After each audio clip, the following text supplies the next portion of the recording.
चलिए बैठिए। चलिए, मुगल वंश का संस्थापक कौन था? बाबर। बाबर किस राजवंश का था? तिमुरिन राजवंश का। पिता की तरफ से किसका था? तैमूर लंका वंश का था। और माता की तरफ से चंगेज खान का था। ठीक है। बाबर जो है मुगल वंश के स्थापना के साथ जो है किसका स्थापना करता है? पद पातशाही। पद पातशाही में किस क्या होता था? जो पद पातशाही के तहत जो भी राजा बनता था उसको बोलते थे बादशाह। ठीक है। अब आ जाइए, बाबर कब से कब होता बैठता है? 1526 से लेकर 1530 तक। ठीक है, ये डेट याद रखिए, 1526 से लेकर 1530 तक बाबर अपने गद्दी पर बैठा। बाबर का जन्म कब होता है? 1483। कहाँ होता है? फरगना में। उनके पिता का क्या नाम था? उमर शेख मिर्जा। ठीक है, फरगना के छोटे गांव था, वहीं पर उनका जन्म होता है। अच्छा, बाबर जो है गद्दी पर जो है फरगना की गद्दी पर कब बैठता है? 1494 ईस्वी में। और 1494 बैठते। अच्छा, बाबर जो है बादशाह को उपाधि कम धारण करता है? बादशाह 1507 में बाबर जो है बादशाह की उपाधि 1507 में धारण करता है। अच्छा, बाबर के कितने पुत्र थे? 4। कौन कौन थे? हुमायूं, कामरान, अस्करी, हिंदाल। ठीक है। अच्छा, बाबर ने भारत पर कितने बार, मतलब बाबर जो है भारत पर कितने बार आक्रमण किया था? 5 बार आक्रमण किया था। अच्छा, कोई और ऐसा व्यक्ति है सूफी आंदोलन में या भक्ति आंदोलन में जो भारत का 5 बार भ्रमण किया था? हाँ सर। कौन? मतलब जो संस्थापक है इसका जिसका गुरुद्वारा बनता है क्या? गुरु गोविंद सिंह। गुरु नानक जी। गुरु नानक देव। अच्छा, गुरु नानक देव जो है भारत का 5 बार भ्रमण किए थे। उस भ्रमण को क्या कहा जाता था? कुछ गाना का उदासीन। कल ही सब पूछे, उसके बाद भुला गया है।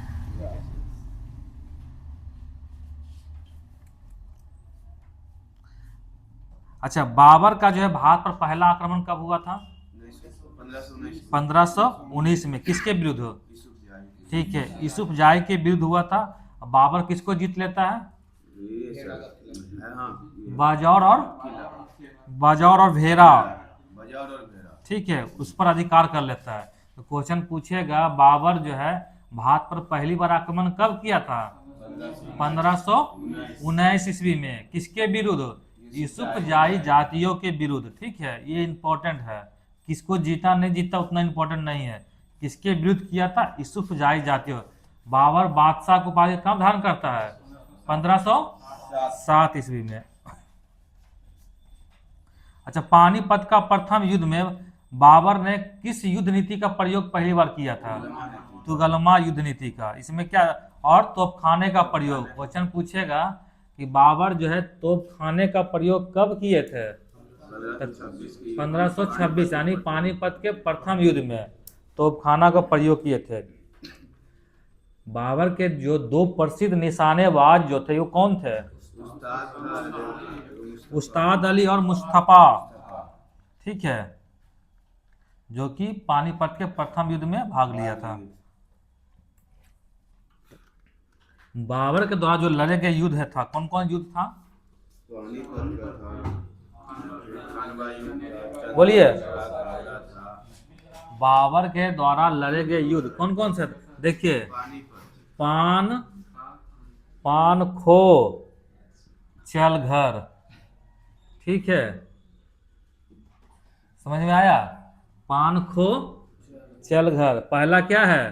पानीपत का युद्ध। दूसरा क्या है? खानवा का युद्ध। तीसरा क्या है?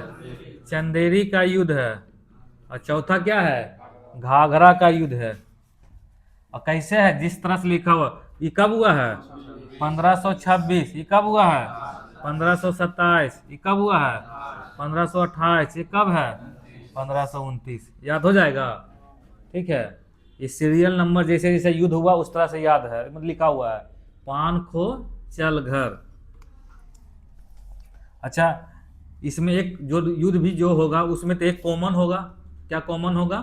बाबर कॉमन होगा, बाकी ही कोई शासक चेंज होगा। तो पहला जो पानीपत का प्रथम युद्ध होता है ये किनके किनके बीच होता है? ठीक है, बाबर और इब्राहिम लोदी के बीच। कौन जीतता है कौन हारता है? कौन हारता है? बाबर जीतता है, ठीक है, लोधी हारता है। बाबर जीत जाता है, इब्राहिम लोदी हार जाता है। अच्छा, बाबर को भारत में जो है आक्रमण का जो निमंत्रण किसने दिया था? दौलत पंजाब के शासक था दौलत खां लोधी, और इब्राहिम लोदी के चाचा कौन थे? आलम आलम खां। ठीक, वही दिए थे। दूसरा युद्ध होता है खानवा युद्ध, इसमें कौन थे? बाबर और राणा सांगा। ठीक है। तीसरा कौन होता है? चंदेरी के चंदेरी के युद्ध, कौन होता है? बाबर और मेदिनी राय। चौथा होता है घाघरा की युद्ध, क्या होता है? अफगान और बाबर के ठीक है, बाबर और अफगान ठीक है, बाबर और अफगान के बीच होता है। याद हो गया? यहाँ से क्वेश्चन एग्जाम में आता है। ठीक है। अच्छा, मध्यकाल में जो है ऐसे पहले सुल्तान का नाम बताइए जो कि युद्ध स्थल में ही मारा गया था। इब्राहिम, उसके साथ और कोई मारा जाता है? विक्रमजीत सिंह ग्वालियर ठीक है, ग्वालियर के राजा थे विक्रमजीत, वो भी मारे जाते हैं। और हुमायूं को कोहिनूर हीरा कहाँ से मिलता है? उन्हीं के जो दिवंगत जो थे ना बाबर के उनके परिवार से ही मिलता है। ठीक है, दिवंगत राजा विक्रमजीत के परिवार से ही उनको मिलता है। अच्छा, बाबर जो है अपनी उदारता के लिए कौन सी उपाधि धारण किया था? कलंदर की उपाधि। बाबर जो जैसे ही वो शासक बनता है राजा ने, तो अपने जितने भी सगे संबंधी था ने उनके लिए जो है ना धन का दरवाजा खोल देता है। इसी के लिए उनको कलंदर की उपाधि दिया जाता है। ठीक है। अच्छा, बाबर जो है मुसलमानों पर एक कर समाप्त, कौन सा कर समाप्त कर देता है? तमंगा कर। तमंगा कर क्या था पता है? तारीख टेक्स्ट ठीक है, व्यापारिक टैक्स था। व्यापारिक और सीमा शुल्क जो लगता था ना, उसी को उस समय बोलते थे तमंगा। उसको क्या कर देता है? समाप्त कर देता है। कौन समाप्त करता है? बाबर ठीक है। बाबर जो है जिहाद का नारा कब दिया था? खानवा के खानवा का युद्ध कब हुआ था? 27 1527 ईस्वी में बाबर जो है खानवा के युद्ध के जो है जिहाद का नारा दिया था। और गाजी की उपाधि कब धारण किया था? जीतने के बाद ठीक है, खानवा के युद्ध जब जीत गए थे तो गाजी की उपाधि धारण किए थे। अच्छा, राणा सांगा की मृत्यु कब हो जाता है? 30 गलत है, बोलिए। 28 1528 में। कैसे होता है? खिला देता है स्मॉल डेट हुआ 30 ठीक है, 30 जनवरी 1528। यहाँ डेट याद हो जाए इसलिए वही बड़ी काफ़ी है, तुम स्मॉल डेट याद कर रहा है। 1528 में उनकी मृत्यु हो जाती है। बाबर का मृत्यु कब होता है? 30 ठीक है, 1530 30 ईस्वी में। कहाँ होता है? आगरा में। आगरा में होता है। ठीक है, वहीं उनकी दफनाया भी जाता है आगरा में। बाद में इनको कहाँ ले जाता है? ठीक है, बाबर के शव को आगरा के आराम बाग में दफनाया जाता है। बाद में उनके द्वारा चुने हुए स्थान में काबुल में दफनाया जाता है। बाबर की मृत्यु कैसे होता है बता सकते हैं? ये तो ऐसे कहानी मिथ्या है, क्या सही है? ऐसे बोला जाता है कि बाबर का जो पुत्र था हुमायूं, वो ऐसा रोगग्रस्त से था ना, तो वो अल्लाह से दुआ मांगते हैं कि उसका रोग जो है हमें लग जाए। अब पलंग का वो चारों दिशा में परिक्रमा करते हैं, तो जैसे जैसे हुमायूं ठीक होता है बाबर उससे बीमार पड़ते चला जाता है। कुछ लोग बोलता है कि बाबर को प्लेग हो जाता है, इस प्रमाणित नहीं है, ऐसा कहानी में बताया जाता है। अच्छा, जिस समय बाबर उत्तर भारत में शासन करा था, दक्षिण भारत में किनका शासन था? कृष्णदेव राय का। ठीक है, इसलिए बाबर जो है अपनी किताब, कौन सा किताब बाबर का? बाबरनामा। बा- अच्छा, बाबरनामा जो बुक है उसमें जो है कृष्णदेव राय का जो है जिक्र किया जाता है। कृष्णदेव राय किस वंश के थे? ठीक है, तुलुक। ये सब क्वेश्चन जब पूछ चुके हैं, पहले हो चुका, तो फटफट जवाब दो। जिसे होता है क्या, हिस्ट्री एक ऐसा सब्जेक्ट है ना, जब तक तुम पीछे नहीं पढ़ेगा ना, नहीं बोलेंगे तुम भूलते चला जाएगा धीरे धीरे। ठीक है। अच्छा, बाबरनामा जो है किस भाषा में लिखा गया था? बाबरनामा किस भाषा में लिखा गया था? तुर्की भाषा में। बाबर का भाषा था तुर्की। ठीक, फारसी भी जानता था, लेकिन उसकी भाषा था तुर्की, इसलिए बाबरनामा तुर्की भाषा में लिखा गया था। हाँ, वो बाद में अनुवाद होता है, अकबर जब आता है ना, शासक बनता है तो अनुवाद करवाता है। लेकिन क्वेश्चन पूछेगा बाबरनामा किस भाषा में लिखा गया, तुर्की भाषा में। ठीक है, पूछेगा नहीं, पूछा भी है। ठीक है, बाद में इसका जो है अकबर जब बैठता है ना, तो अब्दुल रहीम खाना खान के द्वारा जो है इसका फारसी भाषा में अनुवाद करवाया जाता है।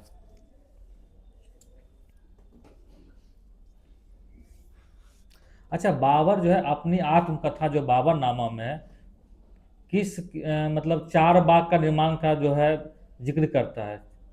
ठीक है, 4 बाग बनाने की शुरुआत किसने किया था? ठीक है, अकबर। जैसे बाबर नामा जो है उसमें बाबर एक व्यवस्था का जिक्र करता है 4 बाग। ठीक है, जो कि चारों तरफ किले से मतलब दीवार से घिरा हुआ था, उसी में जलाशय था, कुआं था, इसी टाइप से बना हुआ था। ठीक है, तो उसी बोलते हैं 4 बाग। ये बनाने की शुरुआत किया था कौन? अकबर। और ये 4 भागों में बटा होता था, इसलिए इसको 4 बाग कहते हैं। अच्छा, बाबर जो है किस पद शैली का जन्मदाता कहा जाता है? ये मुबियान। मुबियान। मुबियान पद शैली था क्या चीज? लिखने का कला था। बात सही था ना सर, बताओ। कुछ और था, लिखे हैं उसको हम बोलो। मुंसवी की तो नाम है सर, बाबर जो है मुबियान नामक पद शैली, मुबियान होता था मुस्लिम कानूनों का जो नियम होता था ना, वो मुस्लिम कानूनों का संकलन होता था उसमें, मुबियान।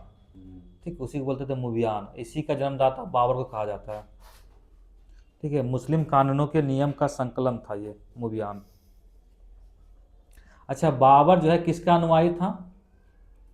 अनुयायी कौन से मतलब कौन से धर्म को, मतलब कौन से, जैसे था चिश्ती संप्रदाय, सुहारवर्दी संप्रदाय, फिरदौसी संप्रदाय, इस सब में बताना है।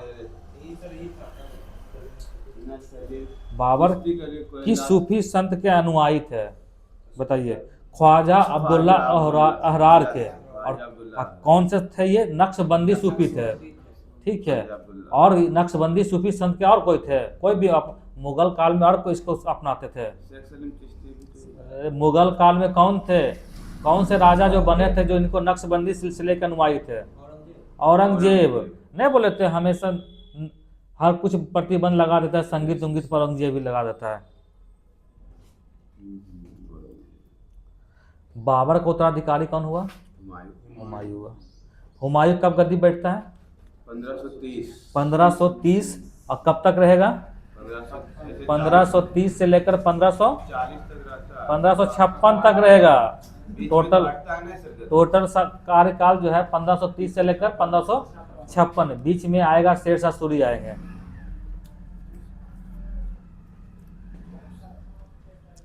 हुमायूं जो है गद्दी पर कहाँ बैठते हैं? 23 वर्ष की उम्र में गद्दी पर बैठते हैं हुमायूं। कहाँ बैठते हैं? आगरा में। दिल्ली बैठता क्या? आगरा में 23 वर्ष की अवस्था में 1530 में सिंहासन में बैठते हैं। अच्छा, हुमायूं गद्दी पर बैठने से पहले कहाँ का सूबेदार था? बदखसा था। तो ठीक है, बदायूं जो था इल्तुतमिश था, बदखसा का सूबेदार था। ठीक है, हुमायूं के कितने भाई थे? 4 भाई थे। तो बताए उस 4 भाइयों में जो है किसे जो है बदखसा का सूबेदार नियुक्त करता हुमायूं? बदखसा का ना? हाँ, ये अपन चचेरा भाई क्या था? सुलेमान मिर्जा। ठीक है, अपने चचेरे भाई सुलेमान मिर्जा को बदखसा का सूबेदार नियुक्त करता। ये बदखसा के ही जो है ना आगे जाके अकबर का संरक्षक जो थे ना, क्या नाम था उनका? बैरम खां। वो भी बदखसे के रहने वाले थे। ठीक है, चलिए आगे बताइए। हुमायूं जो है दीनपना नगर की स्थापना करता है। ठीक है, ये दीनपना नगर की स्थापना कब करते हैं? 1533। ठीक है, इसी दीनपना नगर के पुस्तकालय भवन से गिरने का इनकी मृत्यु भी हो जाएगी। चौसा का युद्ध कब होता है? 1539 में। किनके बीच होता है? शेरशाह सूरी और हुमायूं के बीच में। कौन जीतता है? शेरशाह सूरी। क्वेश्चन पूछेगा शेरशाह सूरी जो है, शेरशाह सूरी का अपना नाम था शेर खा था, ठीक है। तो शेर खा जो है किस युद्ध के बाद मतलब शेरशाह सूरी जो है शेर खा की उपाधि किस युद्ध के बाद, शेर खा जो है ना, पहला क्या नाम था शेरशाह सूरी का? शेर खा। तो शेरशाह सूरी का उपाधि काम धारण करता है किस युद्ध के बाद? 1539 में कौन सा युद्ध? चौसा की युद्ध। शेरशाह का पहला नाम था शेर खा। तो शेर खा जो है शेरशाह की पदवी धारण जो है कब करता है? 1539। कौन सा युद्ध में? चौसा युद्ध जैसे जीतता है ना, शेर खा जो है शेरशाह को उपाधि धारण कर लेता है। ये भी क्वेश्चन पूछा है, ठीक है। बिलग्राम या कन्नौज का युद्ध कब हुआ था? 1540। किनके बीच हुआ था? ठीक है, शेरशाह सूरी और हुमायूं के बीच में। कौन जीता था? शेरशाह सूरी। और शेरशाह सूरी जो है दिल्ली और आगरा पर कब्जा कर लेता है। बिलग्राम युद्ध के बाद जो है हुमायूं कहाँ चला जाता है? अफगान के कोई क्षेत्र है क्या? सिंध चला जाता है, ठीक है। वहाँ 15 वर्षों तक ऐसे घुमक्कर जैसा जीवन व्यतीत करता है, ठीक है। वहीं पर जाके जो है विवाह भी कर लेता है, ठीक है। वो किन से विवाह करता है? हमीदा बानो बेगम, ठीक है। उनके पिताजी की नाम था? किनकी पुत्री थी हमीदा बानो बेगम? मीर बाबा दोस्त उर्फ मीर अली अकबर जामी, ठीक है। अगर क्वेश्चन आएगा तो ऑप्शन भर जाएगा, ठीक है। ठीक है, अकबर जामी की पुत्री थी, जो कि हिंदाल, जो हुमायूं का जो भाई था हिंदाल, उसके गुरु थे वो। कब करता है अकबर विवाह हमीदा बानो बेगम से? अभी बोले थे ना, 1541 में। 1540 में बिलग्राम या कन्नौज का युद्ध जब हार जाता है ना, तो कहाँ चला जाता है? सिंध चला जाता है। और वहीं 1541 में जो है अकबर जामी की पुत्री हमीदा बानो बेगम से निकाह कर लेता है। और बाद में जो है इन्हीं के हमीदा बानो बेगम के गर्भ से ही जो है अकबर का जन्म होता है। हुमायूं फिर दोबारा दिल्ली की गद्दी पर कब बैठता है? 1555 ईस्वी में। किनको हराकर? सर हिंद के युद्ध होता है सर, पंजाब के सूरी शासक सिकंदर को हराकर जो है दिल्ली की गद्दी पर बैठता है। अच्छा, हुमायूं कौन कौन से युद्ध लड़ा है बताइए तो? कौन? युद्ध पहला है। देखो लिख देते हैं यहाँ पर, ठीक है। देवरा, चोर, बासर, ठीक है, यही कर्म है। पहला कौन है? देवरा का युद्ध कब होता है? देवरा का युद्ध बोलो 1531। दूसरा क्या होता है? चौसा कब होता है? 1539।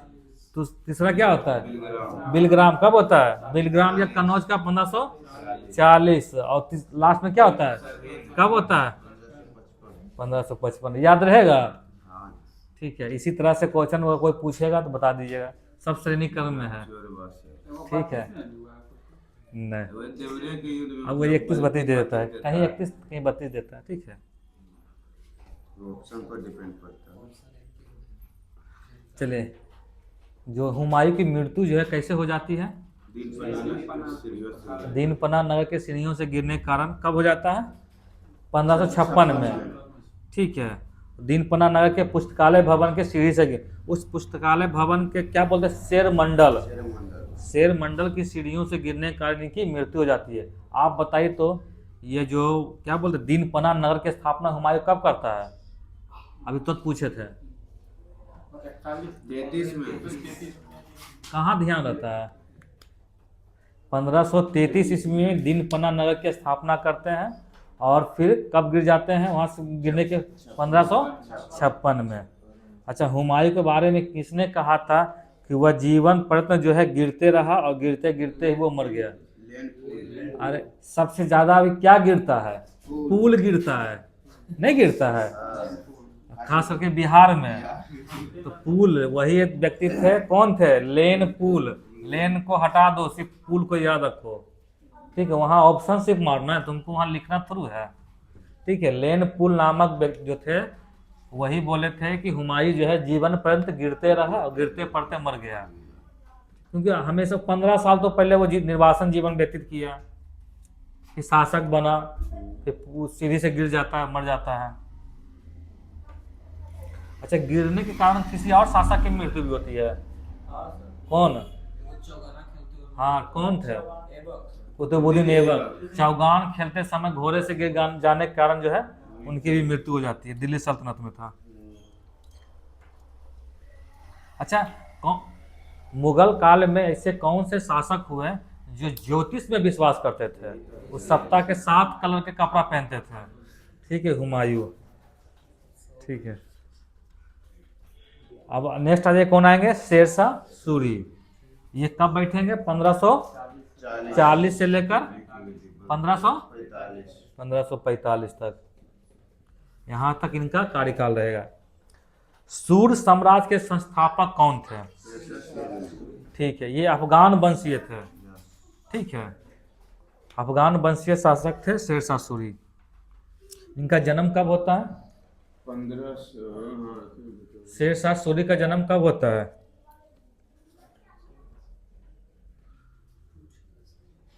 बोलो।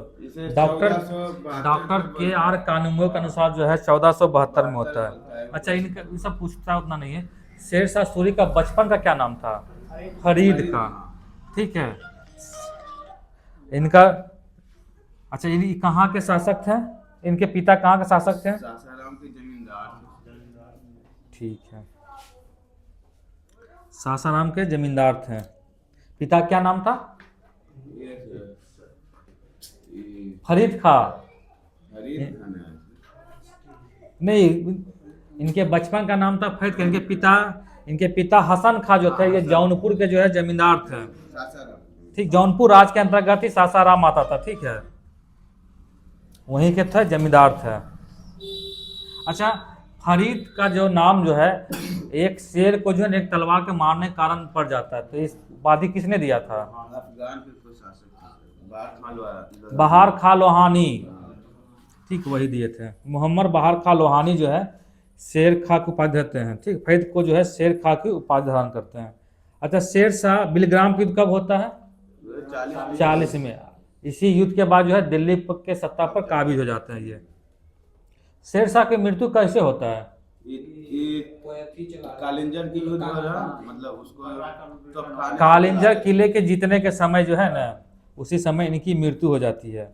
कौन सा आग्नेयास्त्र चला रहे थे? उक्का नामक जो है आग्नेयास्त्र चला रहे थे, जिनके कारण इनकी, उस समय कालिंजर का शासक कौन था? कीरत सिंह थे। पहले होते जो उक्का आग्नेयास्त्र चला रहे थे ना, ये चला रहे थे बांध तो न, तो जहाँ गोला बारूद रखा हुआ था ना, वहीं पर जाके, और वही गोला बारूद के बगल में ये थे, तो वही विस्फोट होता है, इनका शरीर पूरा जख्मी हो जाता है। तो जब जीत के करीब था, इसका जब सेनापति जीत के करीब था ना, तो सेनापति बोलता है कि हम लौट चलते हैं अब, लेकिन नहीं, बोला कि नहीं, हम यहीं रहेंगे जब तक आप जीत के आइए। पूरा कालिंजर किला को जीत लेता है। अच्छा, शेरशाह सूरी का जो मकबरा बनाया गया है, वो किन दो शैलियों का समन्वय उसमें मिलता है? हिंद और ईरानी। ठीक है, क्वेश्चन पूछेगा किनके मकबरा में जो है हिंद और ईरानी का स्थापत्य कला मिलता है? कौन था? शेरशाह सूरी। शेरशाह सूरी का मकबरा कहाँ बनाया गया? सासाराम में, झील में बनाया गया। झील के बीच ऊंचे टीले में बनाया गया। इस मकबरा का निर्माण किसने करवाया था? पूरा तो इस्लाम से। ठीक है, उसका मकबरा का जो निर्माण कार्य पूरा जो करवाया था, उसका पुत्र था इस्लाम शाह, वही करवाए थे। शेरशाह का उत्तराधिकारी कौन हुआ? इस्लाम शाह, उसका पुत्र इस्लाम शाह से। अच्छा, शेरशाह जो है भूमि के नापने के लिए कौन सा पद्धति शुरू करते हैं? सिकंदरी। ठीक है, सिकंदरी गजे और सन की डंडी, मंडी ने डंडी। शेरशाह सूरी के समय जो है पैदावार का कितना कर लगता था? 1/3, 1/3 जो लगता था कर। शेरशाह जो है सिक्का भी चलाता था कुछ, अशरफ सिक्का जो होता था, अशरफ, वो किसका सिक्का होता था? अरे अशरफी मतलब होता है सोना। ठीक है, नहीं बोलता अशरफी मतलब सोना होता है। अच्छा, चांदी का कौन चलाए थे? ठीक है, चांदी का था रुपया था जो कि 178 ग्रेन का था, और तांबा का 380 ग्राम। ठीक है, तांबा का था दाम जो कि 380 ग्रेन का था। अच्छा, दिल्ली सल्तनत में भी जो है कोई चांदी का सिक्का चलाया था, कौन चलाया था? उसको क्या बोलते थे? टका। और तांबा का चलाए थे? जीतल। ठीक है, जीतल नहीं बोलते, जीतल पीतल जीतल, यानी पीतल मतलब तांबा होता है। ठीक है।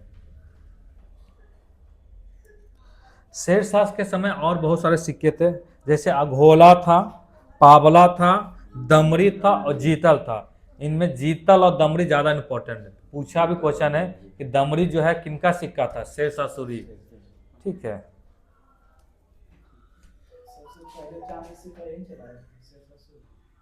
नहीं, इससे पहले तो दिल्ली सल्तनत में भी चला है, टाका चला था, ये नहीं चला था, इन दो तभी चलाया था।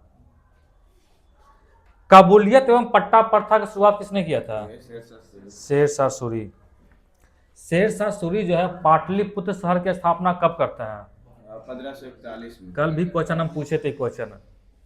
ठीक है, पाटलिपुत्र को पटना नाम से स्थापना करता है। ठीक, पाटलिपुत्र नहीं, पाटलिपुत्र को पटना के नाम से स्थापना करता है शेरशाह सूरी 1541 में। और पाटलिपुत्र की स्थापना कौन करता है? उदयन। ठीक है, पाटलिपुत्र उदयन और पटना शहर की स्थापना शेरशाह सूरी 1541 ईस्वी में। ग्रैंड ट्रंक रोड का मरम्मत किसने करवाया था? और डाक प्रथा का प्रचलन भी शेरशाह सूरी के समय हो जाता है। शेरशाह सूरी के समय जो है कौन से भक्ति आंदोलन के संत थे? मलिक मोहम्मद जायसी। ठीक है, क्वेश्चन पूछेगा मलिक मोहम्मद जायसी जो है दिल्ली सल्तनत के किस राजा के समकालीन थे? शेरशाह सूरी। हाँ, दिल्ली में तो दिल्ली के राजा बोल रहे हैं ना, तो दिल्ली में तो मुगल ही चल ही रहा है। जैसे भी क्वेश्चन पूछ सकता है, मुगल भी देख के पूछ सकता है या दिल्ली का भी पूछ सकता है। नेक्स्ट है क्या है? अकबर। अकबर का शासनकाल कब से कब है? 1556 से लेकर 1605। पूरा पूछना था ना? नहीं तक पूछिए। औरंगजेब की पूछ पीछे दूसरा पूछे सब्जेक्ट पीछे तो अभी टाइम पूछ तक सकते तक हैं। जितना पढ़ के तो पढ़ ले। एक तो आज नहीं 4 घंटा नौरी की ये बोलते बोलते कल लोग कुछ पूछ दीजिएगा यदि कुछ आज अच्छा ठीक है, पीछे रिवीजन कर देते हैं। कर दीजिए। ठीक है। वो भी सही है। माना की बात है तो माना। चलिए बताइए तो आगे से क्वेश्चन। बीजक, बीजक जो पुस्तक था वो कितने भागों में था? क्या बोले बीजक से? बताओ कितने भाग में था? तो ये हम 3 भाग में। कौन कौन था? रामायणी, शबद और सखी। अच्छा, किनका भाषा था सद्धु ककरी भाषा? बोलो। कबीर का भाषा था। क्वेश्चन पूछेगा सद्धु ककरी भाषा किनका था? कबीर का था। इसमें कुछ बोलिए सकते। हम वही क्वेश्चन पूछ रहे हैं, बार बार पूछ रहे हैं। कल भी वही क्वेश्चन पूछे थे जो एग्जाम में ज्यादा क्वेश्चन आता है। अच्छा, शंकराचार्य किस संप्रदाय के थे? बोलो।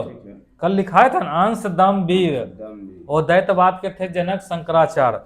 शंकराचार्य के विरुद्ध में जो है उत्तर भारत में कितने मठ का निर्माण किया था? मतलब टोटल कितने मठ का निर्माण हुआ था? 4 गो। उत्तर में कौन था? बद्रीनाथ। और दक्षिण में श्रृंगेरी। कहाँ था? कर्नाटक में श्रृंगेरी पड़ता है, जो कि सबसे प्राचीन मठ था। ठीक है। और पश्चिम में ज्योतिष, जो कि द्वारका में पड़ता है। और पूरब में था शारदा, जो कहाँ पड़ता है? ठीक है, उड़ीसा में पड़ता है। गुरु नानक देव की मृत्यु जो है 1539 में करतारपुर में हो जाता है। करतारपुर वर्तमान में कहाँ स्थित है? ठीक है, पाकिस्तान में है। क्या हुआ?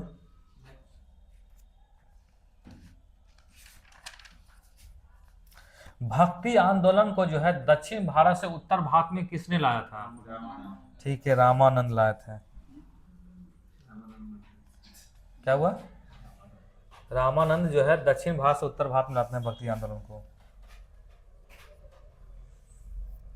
कश्मीर में जो है हिंदू राजवंश की स्थापना किसने किया था?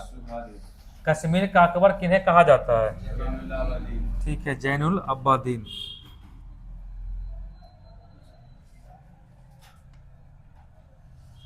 अच्छा, मेवाड़, मेवाड़ को जो है दिल्ली सल्तनत में कौन सा शासक मिला लिया था?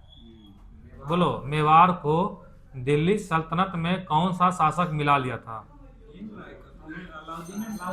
अलाउद्दीन खिलजी। ठीक है।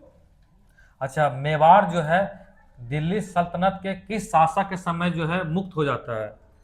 दिल्ली सल्तनत से मुक्त हो जाता है, बोलिए। ठीक है, मोहम्मद बिन तुगलक, मोहम्मद बिन तुगलक के समय जो है मेवाड़ जो है दिल्ली सल्तनत से आजाद हो जाता है। दिल्ली सल्तनत को अंतिम बार कौन मिला लेता है? जहांगीर। ठीक है, मुगल काल में भी आता है जहांगीर, जो कि दिल्ली सल्तनत को मुगल काल में मतलब दिल्ली में मिला लेता है फिर उसको। हाँ, मेवाड़ जो है।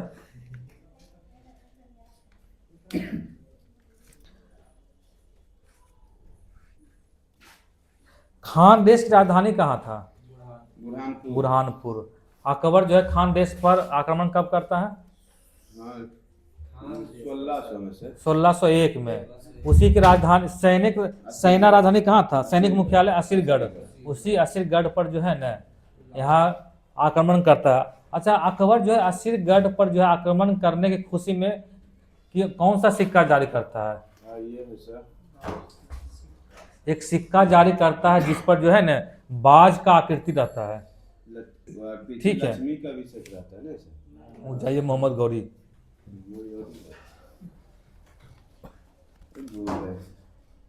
पढ़ेगा नहीं तो भूलेगा नहीं। बीजापुर के संस्थापक कौन थे? यूसुफ आदिल शाह। चार मीनार की स्थापना किसने किया था?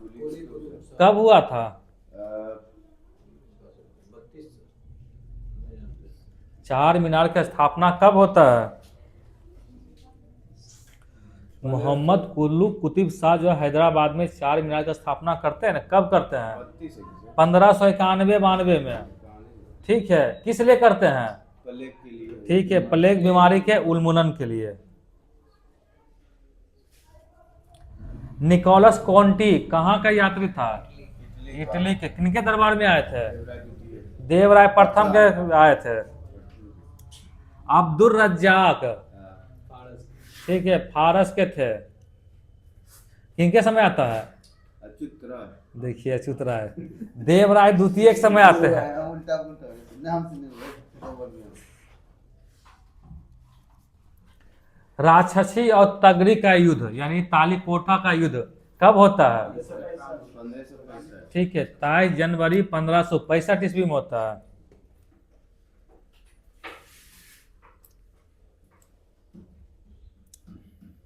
बोडियार, बोडियार वंश की स्थापना 1612 ईस्वी में होता है। उसमें उस समय अराबेडु शासक कौन था? वेंकट द्वितीय। वेंकट द्वितीय के शासनकाल में जो है बोडियार का स्थापना होता है 1612 ईस्वी में। बोडियार जो है ना, बोडियार 1612 ईस्वी में किसका स्थापना करता है? मैसूर का। ठीक है, मैसूर का। उस समय जो है कौन शासक था वहां का? अराबेडु का वेंकट द्वितीय।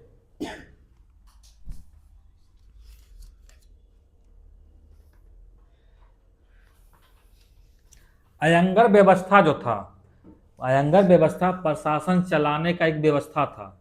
उसमें कितने सदस्य होते थे? 12। ठीक है, 12।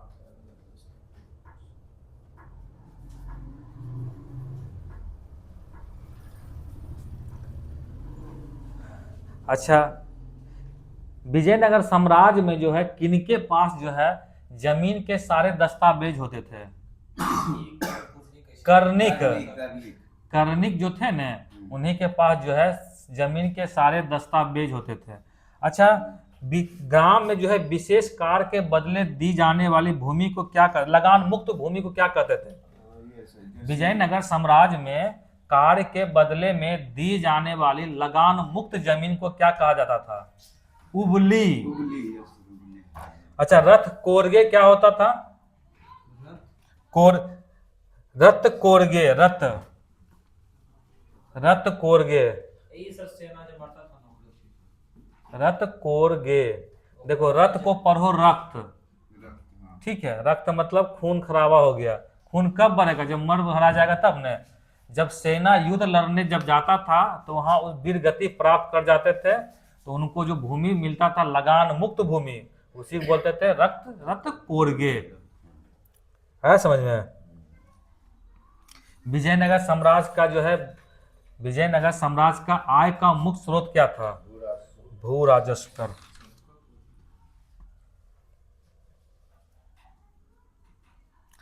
दिल्ली सल्तनत में किनके शासन काल में जो है ना, दिल्ली के जो अमीर जो थे वो प्रभावहीन हो जाते हैं? बलबन और अलाउद्दीन खिलजी। लौ एवं रक्त की नीति किसने अपनाया था? बलबन।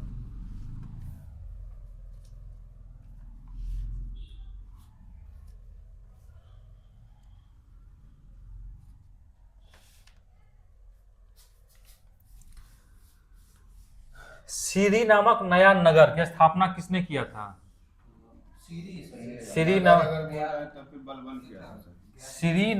श्रीनगर नामक जो है शहर, नगर जो बनाया था, ये कौन बनाया था? बलबन बनवाया था।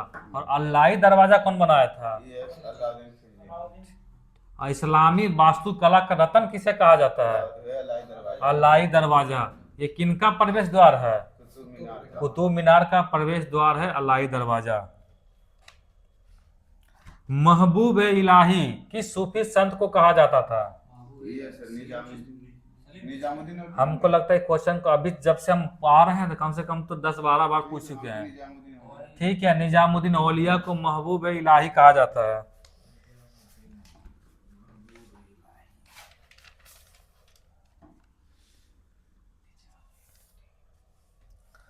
गुलाम वंश की स्थापना किसने किया था? कुतुबुद्दीन ऐबक। सर्वप्रथम दिल्ली के अमीरों का दमन करने वाला दिल्ली सल्तनत का राजा कौन था, शासक कौन था? इल्तुतमिश। सबसे पहले दिल्ली के अमीरों का जो है दमन करने वाला शासक था इल्तुतमिश। सबसे पहली बार किया था, ठीक है। इख्तादारी प्रणाली किसने चलाया था? और समाप्त कौन करता है? अलाउद्दीन खिलजी। इख्तादारी प्रथा क्या था पता है? क्या होता था इख्तादारी प्रथा? अरे, तुम किसी के यहाँ काम करो, उसके बदले जो है ना तुमको जमीन दे दिया है, इसी को बोलते हैं इख्तादारी प्रथा। अलाउद्दीन खिलजी जब शासक बनता है तो क्या करता है, जो भी जमीन दिया होता है ना उसको छीन के उसको खालसा भूमि बदल देता है। तो क्वेश्चन पूछता है कि दिल्ली सल्तनत का उस शासक का नाम बताइए जिसके समय सबसे ज्यादा खालसा भूमि था, तो कौन हो जाएगा? अलाउद्दीन खिलजी, ठीक है। 40 गुलामों का एक सरदार जिसको बोलते हैं तुर्कान ए चहलगानी, इसकी स्थापना किसने किया था? ठीक है, इल्तुतमिश किया था, ठीक है। इसको समाप्त कौन करता है? बलबन।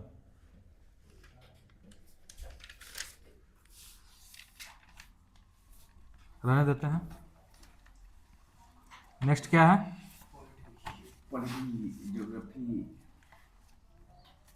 पॉलिटी ने, पॉलिटी में क्या है? मौलिक कर्तव्य। वो छोटा चैप्टर है। मौलिक कर्तव्य को शामिल करने के लिए कोई किस कमेटी ने सिफारिश किया था?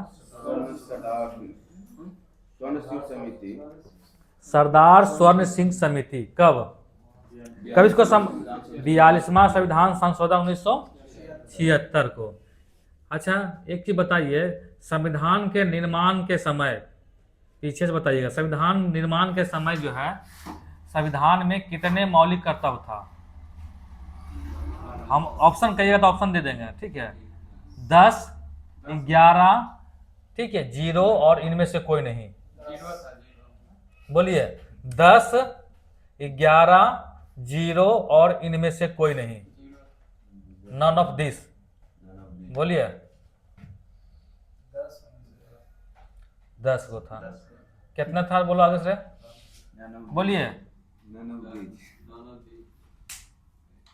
क्या कहें? जोड़ा गया था 42 10 को जब में तो जखने जोड़ा हम लिखे ना, जीरो नहीं लिखे हैं। नन ऑफ दिस का होगा प्लीज देखिए बताइए। जीरो में लिखे थे, इसमें संख्या था जीरो, मतलब शून्य था। संविधान संविधान कब लागू होता है?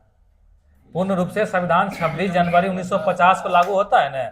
और ये जो है मौलिक कर्तव्य को कब जोड़ा गया है? 1976 में। तो कहाँ हो गया बताओ, तुम कहाँ से होगा? आई क्वेश्चन जो है पूछा है एग्जाम में, जैसे क्वेश्चन दिए ना ऑप्शन, ऐसे क्वेश्चन था। ठीक है, हाँ नन ऑफ दिस था। जीरो के स्थान पर कुछ और दिया हुआ था, नन ऑफ दिस था लेकिन जीरो नहीं था वहां पर। ठीक है, कुछ और था, तो इसमें जो है उसमें नहीं था। ठीक है, अधिकतर मारा है 10 मारा या 11 मारा। ठीक है, उस समय नहीं था। बट अच्छा, सरदार स्वर्ण सिंह समिति जब सिफारिश किया था मौलिक कर्तव्य को, तो उसमें कितने थे मौलिक कर्तव्य? 10 के 11? 10 था। और 11 कब हो गया था? 86वां संविधान संशोधन 2002। इसमें क्या लिखा हुआ है? 6 से 14 वर्ष के बच्चों को का, ठीक है, अभिभावक का कर्तव्य होगा कि वो बच्चों को शिक्षा दे। अच्छा, शिक्षा नहीं देगा तो फिर कैसे बोले? और जो 6 से 14 वर्ष के बच्चों को जो शिक्षा का जो जिक्र किया गया है, और कहाँ किया गया है? ठीक है, 21 का को। इसी में जो है, ये तो मौलिक कर्तव्य था। मौलिक कर्तव्य मतलब कि आपका कर्तव्य है कि मानिए या न भी मान सकते, इसलिए फिर इसको मौलिक अधिकार में भी जोड़ दिया गया है। 21वां संविधान 21 के को कर जो है अनुच्छेद करके इसमें डाला गया है। ठीक है, 21 के को में कि 6 से 14 वर्ष को शिक्षा का अधिकार है। 86वां संविधान संशोधन 2002, ये संशोधन याद करना है। ठीक है, एक क्या है? 84वां संविधान संशोधन भी है। ये क्या है? अगर देखो एग्जाम में अगर क्वेश्चन पूछेगा ना, कभी भी अगर क्वेश्चन पूछ दिया कि 6 से 14 वर्ष के बच्चों को शिक्षा का अधिकार किस संविधान संशोधन के तहत जोड़ा गया, तो 86वां संविधान संशोधन तो सही है, लेकिन उसके साथ ऑप्शन 84वां संविधान संशोधन भी आएगा। और किस लिए आएगा कि तुम गलती वही करेगा। 84वां संविधान संशोधन क्या है? कुछ क्वेश्चन जो होता है ना, वो फिक्स रहता है, वो कोई भी एग्जाम में देगा तो वो ऑप्शन आएगा ही, उसको हटा ही नहीं सकता है। ठीक, जैसे अनुच्छेद 23 के बारे में पूछ रहा है, तो अनुच्छेद 24 रहना ही रहना फिक्स है। ठीक है, अगर 24 पूछे तो अनुच्छेद 23 रहेगा ही रहेगा। अब जैसे अनुच्छेद 358 पूछे, 359 रहेगा ही रहेगा। ये सब फिक्स है कि रहना ही है। हाँ, वही तो तुम गलती करेगा। जो क्वेश्चन सेट कर रहा है वो मैथ का क्वेश्चन बनाता है, देखता है ना, आंसर सबका लगभग में आ जाएगा। तुम गलत गुना भागा भी करो, देखो आंसर आपको मिल जाएगा। ऑप्शन में मिलता है कभी? तो सेट ही किया है, उस सब तरह से देख लेता है वो कि गलत अगर कोई गुना दिमाग लगा रहा है तो आंसर आ रहा है कि नहीं, उसमें भी आ रहा है। तो 84वां संविधान संशोधन 2001, इसमें क्या कहा गया है? बोलो रे।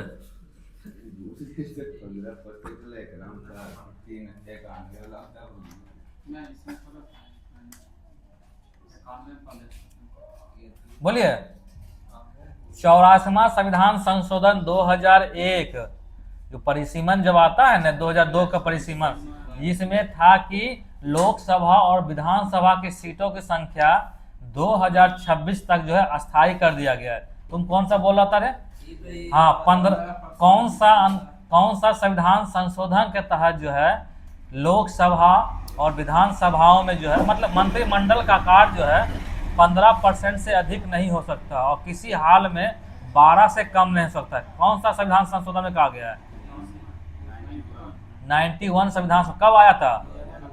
2003 में आया था। अच्छा, ये बताना है कि किस संविधान संशोधन के तहत जो है दल बदल में संशोधन किया गया था? 1985। अच्छा, क्या बोले फिर से? अब फिर क्वेश्चन हम समझ गए, आप बोलिए फिर से, हम बता दें। हम क्वेश्चन बोल रहे हैं कि दल बदल संशोधन जो होता है ना, दल बदल कब आता है? 52वां संविधान संशोधन 1985 में। तो इसमें पहली बार संशोधन कब किया गया था? ठीक है, 2003 91वां संविधान। ठीक है, 91 संविधान संशोधन 2003। इसमें था कि अब 2/3 अगर कोई जाएगा तब हो जाएगा, पहले था 1/3 था, ठीक है, यानी कैसे बोले, ये 2/3 जो किए थे अटल बिहारी वाजपेयी के समय था। अब आ जाओ मौलिक कर्तव्य में। मौलिक कर्तव्य कौन सा भाग में है? 4 के को में, अनुच्छेद 51 के को। चलिए आ जाइए, टोटल कितने हैं मौलिक कर्तव्य? 11 प्रेजेंट में है, ठीक है। पहला मौलिक कर्तव्य क्या कहता है? प्रत्येक नागरिक का यह कर्तव्य होगा कि वह संविधान का पालन करे, उसके आदर्श संस्थाओं, राष्ट्रध्वज, राष्ट्रगान का आदर करे, ठीक है। राष्ट्रगान का अनादर नहीं कर सकता है, और किसी भी व्यक्ति को जबरदस्ती राष्ट्रगान गाने के लिए भी जो है बाध्यकारी नहीं कर सकता है। ये कौन सा केस आया था, कब आया था, ये बताइए। किस केस में कहा गया था कि किसी भी व्यक्ति को राष्ट्रगान गाने के लिए बाध्य नहीं किया जा सकता? बोले। विजय एमेनुअल केस था, ठीक है, लिख देते हैं यहाँ पर, विजय इमैनुअल, ठीक है, भारत सरकार वर्सेस केरला था, ठीक है। और ये कब होता है? 1986 में, ये केस 1986 में।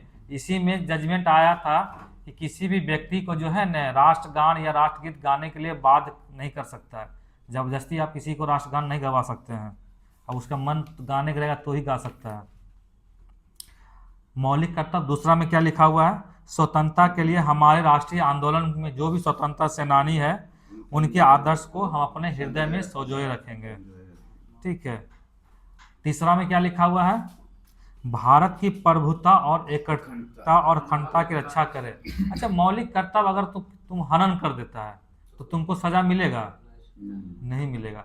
देखता है कभी हंगामा होता है, ट्रेन जला दिया, वो पता चला कि टिकट काटा ले कंप्यूटर, तो उसको लेकर भाग जाता है। तो कभी ऐसा होता है? क्योंकि मौलिक कर्तव्य में लिखा हुआ कि आपका सार्वजनिक संपत्ति जो है उसको आपका कर्तव्य है कि उसका संरक्षण कीजिए, ठीक है। ये जो श्रेणी जो 11 तक दिया हुआ, इससे भी क्वेश्चन पूछता है, ठीक है। एक बार एक होता है आर्मी ट्यूटोरियल होता है ना एग्जाम में, ट्यूटोरियल आर्मी होता है, कोई भी सेना में जा सकता है, जो मेजर या कर्नल को उपाधि को मिलता है।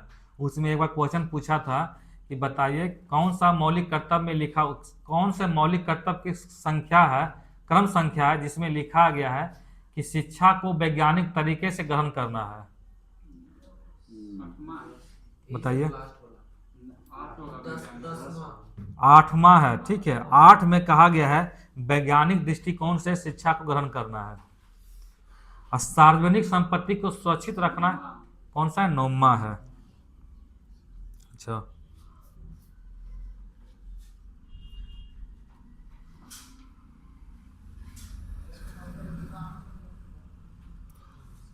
अच्छा, PIL इसका फुल फॉर्म बता दो। Public interest litigation. क्वेश्चन पूछा भी है, इसका फुल फॉर्म भी पूछा था, PIL, ठीक है, पब्लिक इंटरेस्ट लिटिगेशन। कौन लाया था? कब आता है? 86 में, 1986 में आता है, 85-86 में, ठीक है। मौलिक कर्तव्य से इतने क्वेश्चन है, उसमें तो पूछना है, पीछे का पूछ लेते हैं कुछ, ठीक है। किस अनुच्छेद में बताया गया है कि उद्योग के प्रबंधन में श्रमिकों की भागीदारी? बताओ।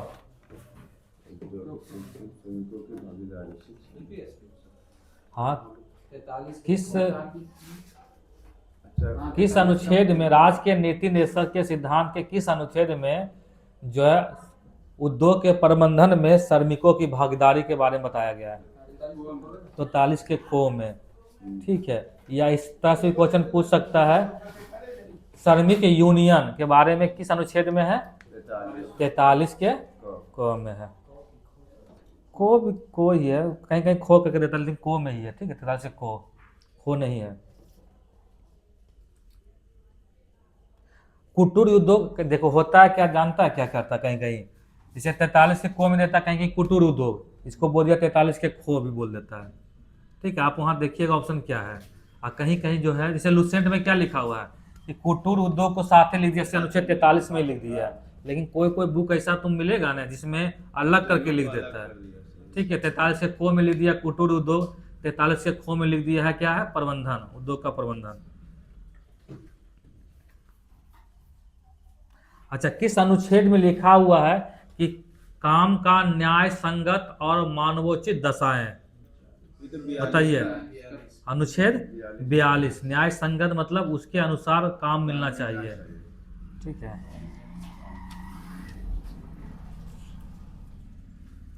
अच्छा, किस मौलिक अधिकार में लिखा हुआ है कि धर्म का प्रबंधन के जिक्र किया गया है? धर्म का प्रबंधन, हाँ। प्रबंधन है सर ना?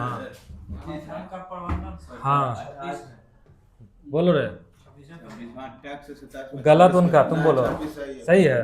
ठीक है, अनुच्छेद 26 में कहा गया है कि धर्म का प्रबंधन। अनुच्छेद 25 क्या कहता है? ठीक, कोई भी व्यक्ति कोई भी धर्म का मान सकता है।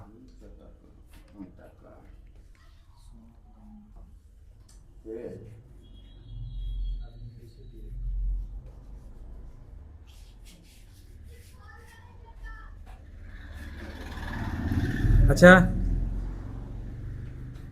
समान कार्य के लिए समान वेतन किस अनुच्छेद में दिया हुआ है? अरे, अनुच्छेद 39 के कौन से? 39 के घ में है। ठीक है, ठीक है, समान कार्य के लिए समान वेतन। और ये कब आया था? कौन सा अधिनियम है, कितना लाया गया था इसको? समान कार्य के लिए समान वेतन, श्रमिक परिश्रम अधिनियम 1976। अब बंधुआ मजदूर उन्मूलन अधिनियम कब आया था? बंधुआ मजदूर उन्मूलन अधिनियम 1976, श्रमिक परिश्रम अधिनियम 1976, अब बंधुआ उन्मूलन अधिनियम 1976। श्रमिक परिश्रम अधिनियम मतलब समझ रहा है कि जो काम के अनुसार पैसा उसको मिलना चाहिए। अब बंधुआ मजदूर तो क्या है, डीपीएसपी में है। अब बंधुआ मजदूर कहाँ है, किस आर्टिकल में दिया हुआ है? बंधुआ मजदूर किस अनुच्छेद में है? अनुच्छेद 23 में है ना, कि बेगारी किसी नहीं कराना है। यानी उसको जो काम किया है उसका, जैसे अभी लेबर का दाम है 500 रुपये एक दिन का, और उसको तुम 100 रुपया दो, तो ये क्या हुआ? बंधुआ मजदूरी ना हुआ है ना। तो इसमें भी है क्या, वही 1976 का है, बंधुआ मजदूर अधिनियम 1976 और श्रमिक परिश्रम अधिनियम 1976। अच्छा, अस्पृश्यता उन्मूलन अधिनियम कौन सा है?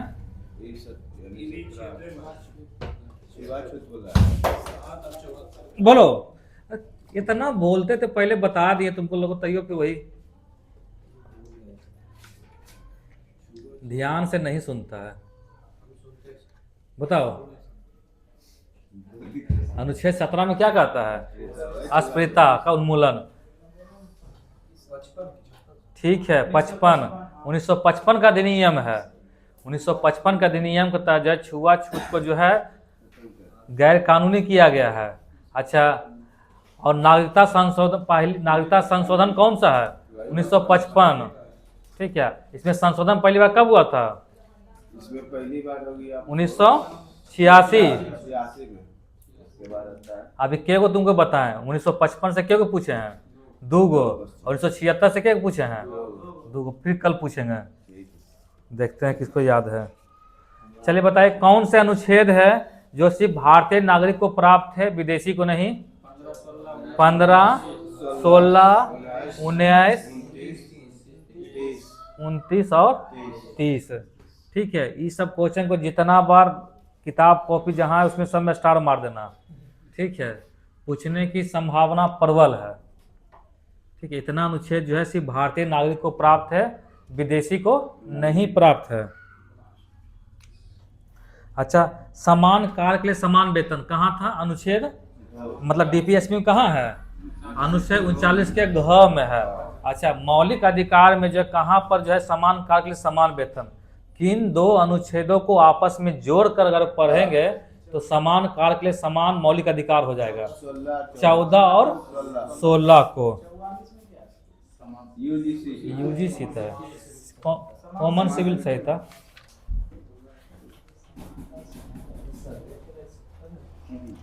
संवैधानिक उपचारों का अधिकार 32 है।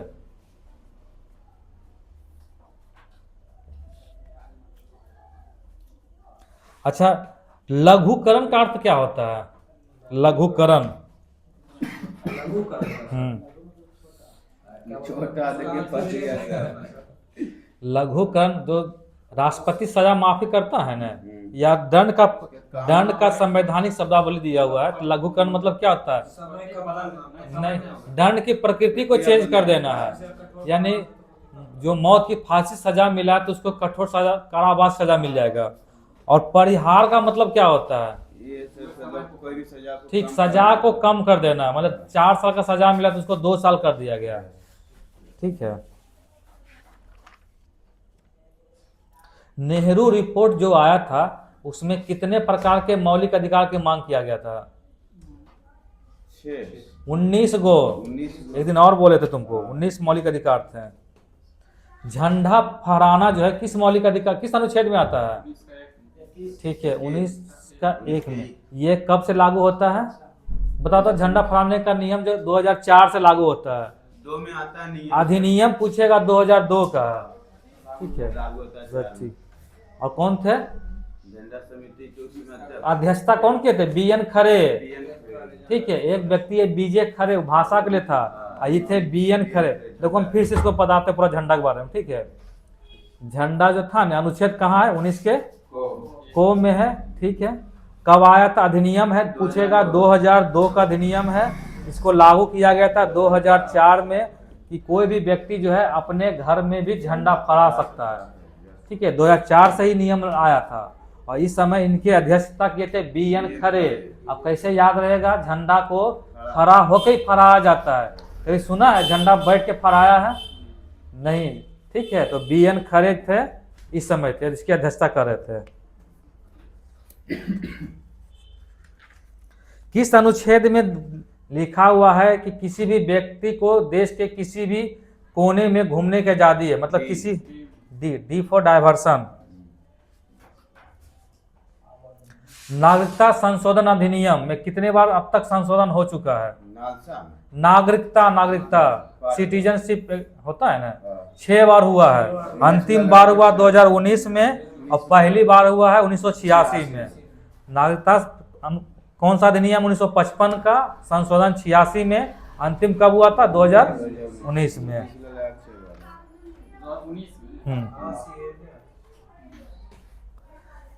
भाषा के आधार पर पहला राज्य का जो गठन हुआ था, कौन सा राज्य था? आंध्र प्रदेश था। कब होता गठन? ठीक है, 53 में। अच्छा, जो आंध्र प्रदेश अलग राज्य का जो मांग करता, कौन भाषा क्षेत्र का था? तेलुगु भाषा के लिए। तो उस समय जो अनशन से किनकी मृत्यु हो जाती है? 58 दिन होता है ना। रामलुल्लू, पोटल्लू श्री रामलुल्लू कहाँ बनाया? यही क्वेश्चन पूछने वाले थे। अमरावती। ठीक है, अमरावती में इनका प्रतिमा को बनाया गया है। यही क्वेश्चन पूछ रहे थे। रहने देते हैं पॉलिटी।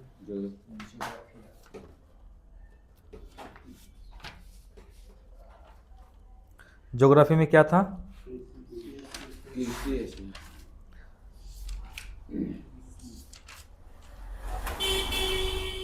कृषि।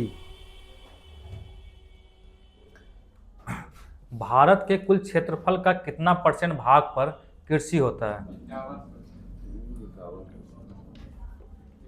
ठीक है। कितना % भाग पर चारागाह मैदान है? 4% पर है। और कितना % भाग पर जो है, % पर जो है वन है? 21% पर है। और बंजर कितना है? 24% है। अच्छा, कृषि किसका विषय है? समवर्ती सूची का, संघ सूची का, राज्य सूची का? राज्य सूची का है। ठीक है, अभी कृषि वन है समवर्ती सूची में, राज्य वन को समवर्ती सूची, NFC मांग किया तभी हुआ नहीं है। ठीक है, कृषि अभी भी राज्य सूची में है। कृषि जो राज्य सूची में है, संविधान का किस अनुसूची? 7वीं अनुसूची में है। और किस परिविष्ट संख्या कौन सा है? परिविष्ट संख्या जो है 14 में है। 7वीं अनुसूची के परिविष्ट संख्या 14 में है। एनएफसी मांग किया था 2006 में कि कृषि को जो है राज्य सूची से हटाकर समवर्ती सूची में डाल दिया जाए। अच्छा, भारत का जो अंतरिम मंत्रिमंडल जो बनता है 1946 और 47 में, उस समय कृषि और खाद्य मंत्री कौन थे? राजेंद्र प्रसाद। ठीक है, डॉक्टर राजेंद्र प्रसाद। क्वेश्चन पूछेगा भारत के पहले कृषि मंत्री कौन थे? डॉक्टर राजेंद्र प्रसाद।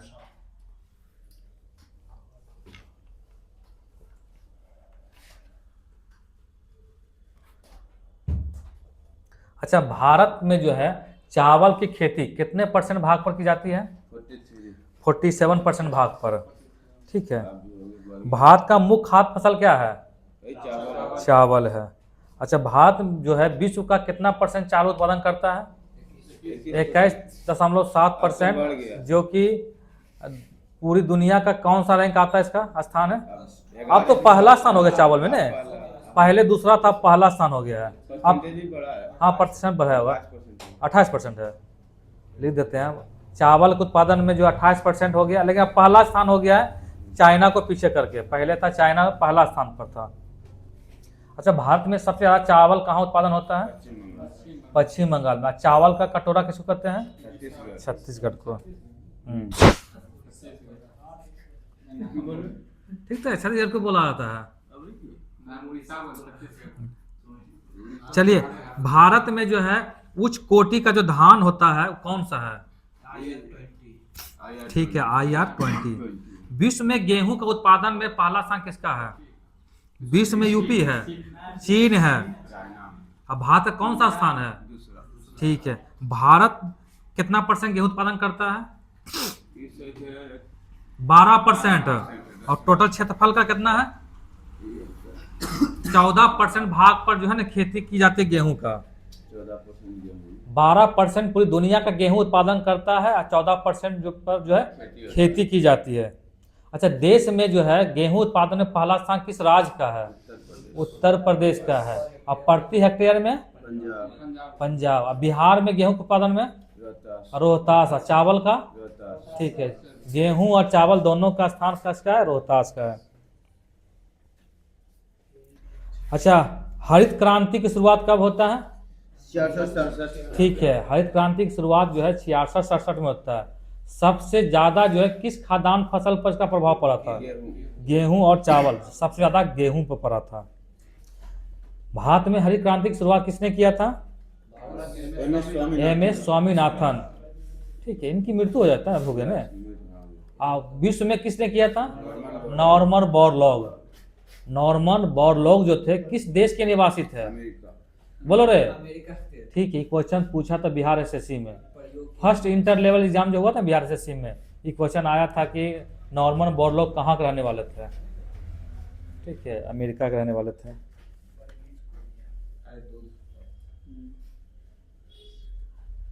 अच्छा, बिहार में जो है हरित क्रांति का जो है जन्मस्थली किसे कहा जाता है? नहीं, बिहार में, भारत में हरित क्रांति की जन्मस्थली? ठीक है, भारत पंतनगर, उत्तराखंड। अच्छा, भारत का प्रथम कृषि विश्वविद्यालय? पंतनगर जो था वही 1960 में इसकी शुरुआत होता है। भारत में श्वेत क्रांति के जनक? वर्गीज कुरियन। तेलहन क्रांति कब आता भारत में? 1986 में। अच्छा, भारत में उर्वरक उत्पादन में जो है पहला, भारत जो है उर्वरक उत्पादन में किस स्थान पर आता है? तीसरा है। पहला कौन है? पहला है चीन है। ठीक है, दूसरा है USA है और तीसरा है भारत है। यानी उर्वरक उत्पादन में भारत का स्थान कौन सा है? तीसरा स्थान है। अच्छा, कुछ कृषि का नाम दिया हुआ है। ठीक है, स्थानांतरित कृषि इसको बोलते हैं। जैसे झूमिंग कृषि कहाँ होता है? असम में। उत्तर पूर्वी भारत में। ठीक है, मिलप्पा। मिलप्पा तो इसे हाँ होता है ना। मिलप्पा कहाँ होता है? मैक्सिको में होता है। अच्छा, रोका कहाँ होता है? रोका होता है ब्राजील में होता है। लद्दाख कहाँ होता है? मलेशिया। लद्दाख मलेशिया में होता है। चेना कहाँ होता है? चेना शायद श्रीलंका है। ठीक है, मोसले? मोसले जायरे में होता है। जायरे। तमराई? नहीं पता। थाईलैंड में होता है। खील, हाँ, खील तो भारत में, मध्य प्रदेश। खील हिमालय क्षेत्र में होता है। बालरे पूर्वी दक्षिण पूर्वी राजस्थान में होता है। बिरगा, बिरगा बिरगा बिरगा उड़ीसा में होता है। देखो इसमें जो है यहाँ से क्वेश्चन एग्जाम में पूछता है, और सब क्वेश्चन नहीं पूछता है, जो जो पूछता है फिर से हम पूछ देते हैं। देखो इसमें इंपॉर्टेंट क्या है, झूमिंग कहाँ होता है, उत्तर पूर्वी भारत में होता है। मिलप्पा कहाँ होता है, मैक्सिको में। ये क्वेश्चन पूछा था बीपीएससी टीआरई में पूछा था ये। रोका कहाँ होता है, ब्राजील में होता है। लदांग कहाँ होता है, मलेशिया में होता है। चेना, श्रीलंका। इतना पूछता है। उसके बाद खील हिमालय में होता है। बालरे दक्षिण पूर्वी राजस्थान में होता है। और बिरगा उड़ीसा में। ये तो इसमें हो गया है अंतर्राष्ट्रीय और भारतीय दोनों है। और कुछ पूछते हैं भारतीय में पूछते हैं सिर्फ। जैसे बेबर, बिहार दरोगा का जो एग्जाम हुआ था सेकेंड दिन जो हुआ था, इसमें क्वेश्चन मेरा शिफ्ट में ही आया था कि दहिया लिखा हुआ था कि दहिया स्थानांतरित कृषि किस राज्य में होता है। यही क्वेश्चन फर्स्ट शिफ्ट में आया था। यही क्वेश्चन जो है मिलाने सेकेंड शिफ्ट में भी आ गया था। तो दहिया कहाँ है, मध्य प्रदेश में है। पेड़ा, पेड़ू बोलते हैं, पेड़ू आंध्र प्रदेश में। हम में भी आया था, मिलाने के लिए आया था। पेड़ू था, मतलब इसमें था कि कौन गलत है, तो दहिया जो लिखा हुआ था कहीं और लिखा हुआ था, जो कि दहिया ही गलत था। दहिया मध्य प्रदेश का था। खील कहाँ होता है, हिमालय में। ठीक है। मध्य प्रदेश ले। करूबा, करूबा झारखंड का। ठीक है। और पोनम, पोनम पोनम एक होता है। ओनम तो त्योहार है केरल का, और उसी तरह है पोनम कहाँ का है, ये भी केरल का है। ओनम पोनम, ठीक है। पोनम कहाँ का है, केरल का है। विभिन्न प्रकार के कृषि विधियां दिया हुआ है। जैसे सेरीकल्चर, इसमें किसके पालन होता है, रेशम कीट का होता है। एपी कल्चर मधुमक्खी। पीसी कल्चर, ठीक है, मछली। फ्लोरिकल्चर फूलों का। बीटी कल्चर अंगूर का। बर्मी कल्चर केचुआ का। पोमो कल्चर फलों का। ओलेरी कल्चर सब्जियों का। अरे सब्जी मतलब कौन होता है, ओल है, आलू है, ये सब कौन सी है, ओल कौन सी है, ओल फॉर ओ से ओलरी कल्चर, और से ओल भी होता है। तो ओल का प्रयोग कहाँ क्या आता है, सब्जी में। ओलरी कल्चर कहाँ हो गया, सब्जी में। हॉर्टिकल्चर बागवानी। हाइड्रोपोनिक्स जल में पौधे को उगाना, यानी मृदा रहित बिना मिट्टी का पौधा उगाना। चलिए आइए, भारत में नाइट्रोजनी उर्वरक का जो है खपत का कितना परसेंट खुद उत्पादन करता भारत सरकार, 94। और फास्फेट उर्वरक का 84%। नाइट्रोजन उर्वरक का 94%, इसका 84%। अच्छा, भारत जो है आम के उत्पादन में कौन सा स्थान है, ठीक है। केला, चीकू, खट्टे नींबू, काजू, काली मिर्च, अदरक, हल्दी, ठीक है। फलों एवं सब्जियों के उत्पादन में भारत का स्थान कौन सा है, ठीक है, दूसरा स्थान है। फल एवं सब्जी का उत्पादन में भारत का स्थान दूसरा है। पहला किसका है, चीन का है।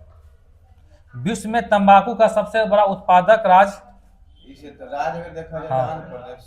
अब विश्व में सबसे बड़ा, मतलब विश्व में सबसे बड़ा उत्पादक देश बताना, राज्य ने बताना है, ठीक है। चीन उत्पादक और उपभोक्ता।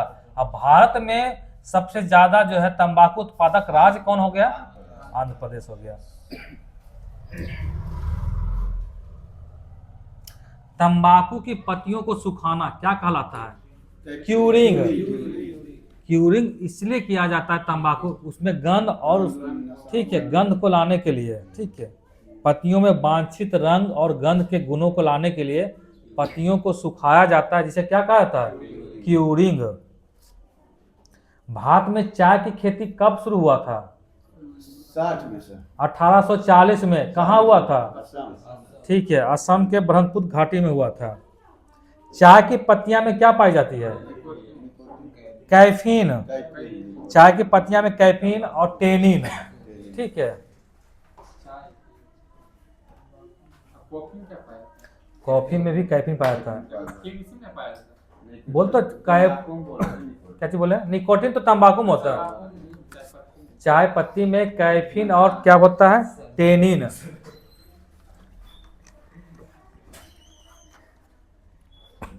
भारत में जो है सर्वोत्तम चाय कहाँ होता है, दार्जिलिंग में था। ठीक है, दार्जिलिंग में। विश्व प्रसिद्ध उलंग किस्म का जो चाय है, इसका उत्पादन कहाँ होता है, ताइवान में होता है। उलंग चाय ताइवान में होता है।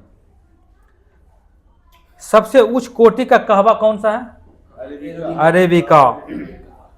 मोचा कहवा कहाँ होता है, यमन में, यमन में। अच्छा, मक्का में व्हाइट रोग होता है, किसके कारण होता है, ये सर जस्ता के कारण होता है।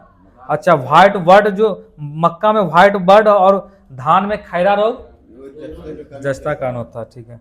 भारत में फूलों की खेती का जो है 9% जो है आर्किड से होता है। तो भारत में जो है आर्किड राजधानी, आर्किड स्टेट किसे कहा जाता है, अरुणाचल प्रदेश। ठीक है, अरुणाचल प्रदेश। ग्वार क्या होता है, इसका प्रयोग कहाँ किया जाता है, गोंद होता है। इसका उत्पादन करने वाला सबसे ज्यादा कहाँ होता है, देश अगर बोला थाईलैंड, राज्य बोले केरल। ठीक, देश में सबसे ज्यादा थाईलैंड में, राज्य में कहाँ है, केरल है, राजस्थान है। अभी से राजस्थान, अभी राजस्थान, राजस्थान में जो है ग्वार का उत्पादन सबसे ज्यादा होता है। प्राकृतिक केरल में हो, प्राकृतिक ज्यादातर केरल। सुपारी का उत्पादन करने वाला राज्य कौन है, सुपारी का कर्नाटक है। और कॉफी का कर्नाटक ही है। अंगूर का उत्पादन करने वाला नासिक है। अब भारत में प्राकृतिक रबर का उत्पादन करने वाला राज्य, ठीक है। भारत में सबसे ज्यादा मसाला, मध्य प्रदेश। मध्य प्रदेश। मसाला के उत्पादन में भारत में मसाला का उत्पादन में अभी चेंज हुआ है क्या, मध्य प्रदेश है, ठीक है। 2027 से मध्य प्रदेश। और मिर्च, मिर्च में कौन है, मिर्च में अगर बोलिए काली, ये है आंध्र प्रदेश है, लाल मिर्च में। हाँ लाल मिर्च। और मसाला में मध्य प्रदेश है। हाँ, लाल मिर्च के लिए जो है आंध्र प्रदेश का गंटूर जो है ना वहीं पर है। सबसे अधिक मात्रा में जो है केसर का उत्पादन कौन करता है, जम्मू कश्मीर में। भारत का कौन सा ऐसा राज्य है जो कि सबसे पहली बार जैविक खेती की शुरुआत किया था, सिक्किम। और जैविक रूप से मछली पालन किसने शुरू किया था, पहला राज्य सिक्किम ही किया था। वो भी मछली पालन का भी किया था सिक्किम ही। ये तो लगता है 1-2 साल पहले किया था। अरहर को कौन सा क्या कहा जाता है, अरहर को लाल चना। अरहर को लाल चना तथा पिजन पी के नाम से भी जाना जाता है, ठीक है। लंबे रेशे वाले अमेरिकन कपास को उत्तर पश्चिमी भाग में क्या कहा जाता है, लंबे रेशे वाले अमेरिकन कपास को देश में उत्तर पश्चिम भाग में क्या कहा जाता है, गर्मा। विश्व में सबसे ज्यादा जो कपास उत्पादन करने वाला देश कौन है, अमेरिका, ठीक है, अमेरिका है। अच्छा, अन्न भंडार करते समय जो है उसकी नमी कितना % होना चाहिए, 10 से नीचे 10% से कम होना चाहिए। दलहनी फसलों के उत्पादन में किसका मात्रा अधिक होना चाहिए, दलहनी फसलों में किस तत्व की मात्रा अधिक होना चाहिए, अच्छा ये है सर, क्वाल्ट, कवाल्ट। ठीक है। अब बताइए कुछ फसल है जैसे रबी फसल। रबी फसल कब बोई जाती है, कब काटी जाती है, अक्टूबर नवंबर में बोई जाती है, काटी कब जाती है, मार्च अप्रैल में। अच्छा, गेहूं कौन सा फसल है, मटर, आलू, राई, ठीक है। खरीफ की फसल कब बोई जाती है, कब काटी जाती है, जून जुलाई में बोई जाती है, ठीक है, जून जुलाई में बोई जाती है और अक्टूबर नवंबर में काट ली जाती है। सोयाबीन कौन सा फसल है, खरीफ की फसल है। मूंगफली, मरुआ, ठीक है। एक आता है गर्मा फसल, वो क्या होता है, उसको कब बोया जाता है, मई जून में बोई जाती है, जुलाई अगस्त में इसको काट ली जाती है। अब आ जाइए भारत के कुछ प्रमुख कृषि अनुसंधान केंद्र। केंद्रीय चावल अनुसंधान केंद्र कहाँ है, कटक, उड़ीसा है। केंद्रीय कपास अनुसंधान केंद्र नागपुर। नागपुर। भारत में सबसे ज्यादा कपास उत्पादन करने वाला राज्य कौन सा है? अभी तो गुजरात। अभी महाराष्ट्र में 2026 के अनुसार महाराष्ट्र है। ठीक है, महाराष्ट्र। जी हाँ। राष्ट्रीय गन्ना प्रजनन केंद्र कहाँ है? कोयम्बटूर। और गन्ना के उत्पादन में पहला राज्य कौन है? उत्तर प्रदेश। दूसरा कौन है? महाराष्ट्र है।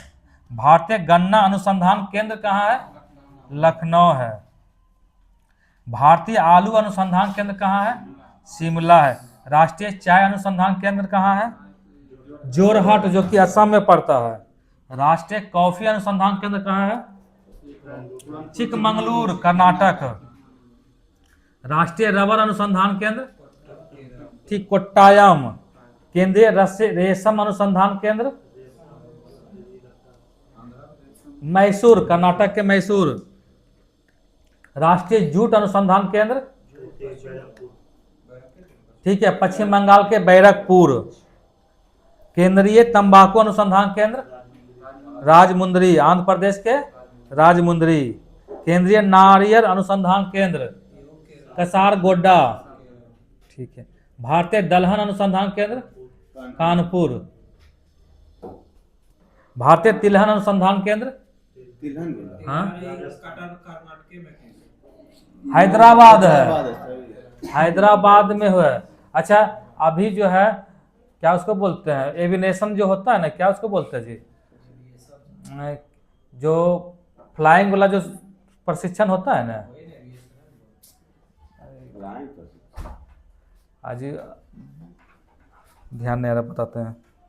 अभी तत्काल में बेंगलुरु के बेगम भी हैदराबाद के बेगमपेट हवाई अड्डा में कुछ ही हुआ था, वो तो अथी हुआ था एयर शो। हाँ, एयर शो। वही पूछने वाले थे कहाँ हुआ था। बेगमपेट हुआ था। ठीक है, बेगमपेट हवाई अड्डा हैदराबाद। नाम ही भुला गए थे, क्या बोलना था उसको बोलते हैं। केंद्रीय उपोष्ण बागवानी केंद्र उपोष्ण। हाँ बेंगलुरु। में। केंद्रीय कृषि मौसम अनुसंधान केंद्र पूना। केंद्रीय मिट्टी एवं जल संरक्षण केंद्र देहरादून है। अच्छा, भारतीय कृषि अनुसंधान की स्थापना कब होता है? भारतीय कृषि अनुसंधान 1905 किसके समय होता है? लॉर्ड कर्जन के समय। उसका मुख्यालय कहाँ था उस समय? पूसा, बिहार में था। इसे दिल्ली कब ले गया था? 1936 में। पूसा से दिल्ली जो है, भारतीय कृषि अनुसंधान जो है उसकी स्थापना 1905 में होता है, पूसा में होता है, जिसे 1936 में दिल्ली ले जाया जाता है। भारतीय कृषि अनुसंधान परिषद इसकी स्थापना कब होता है? इसका स्थापना 1929। देखिए, भारतीय कृषि अनुसंधान उसकी स्थापना 1905। भारतीय कृषि अनुसंधान परिषद, जब परिषद लग गया तो 1929। इसका मुख्यालय कहाँ है? दिल्ली। ठीक है, नई दिल्ली में। ठीक है, खत्म हो गया।